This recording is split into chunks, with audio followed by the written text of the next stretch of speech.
So welcome back. We're going to do another slope of a line given points. This time the points given are 12, negative 18, and 12, 20.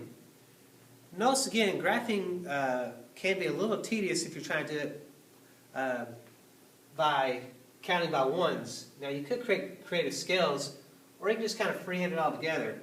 So I know I have to go 12, negative 18, so I'm going to go right 12. I know I have to be somewhere here in the fourth quadrant. So there's 12, negative 18. I'm just going to kind of sketch it a little bit to give myself an idea.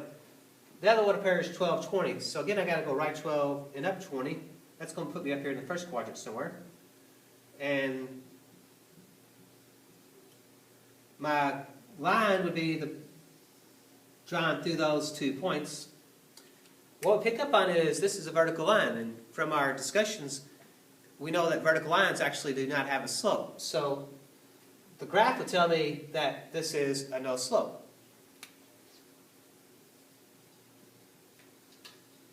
You also can kind of look at it as, your change in y's. It went from negative 18, that would be 18, and then another 20. That would be a change of 38 in the y direction. But notice that there's no left to right movement, so the change in the x's would be 0.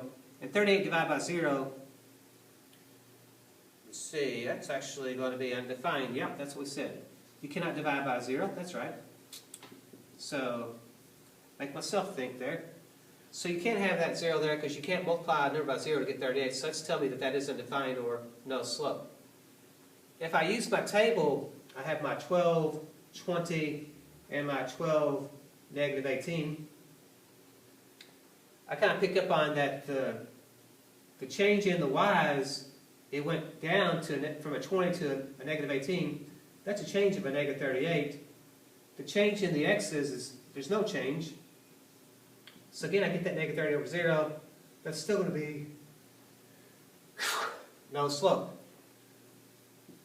Bless me. Sorry about that. So no slope would be the result there from a table. If I'm using my formula, so if I call this my x1, and this is my y1, and this is my x2, and this is my y2. So you're going to have 20 y2 minus y1, 20 take away a negative 18, and a 12 minus 12. And I get 20 plus 18 over 0, and that's going to give me 38 over 0, which still tells me no slope. So again, you can write no slope, or also you can use the word undefined.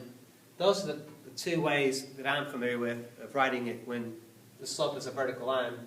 It does not have a specific value that goes with that. So we write down it doesn't have a slope, no slope. So let's see if there's another example that goes with this. Stay tuned.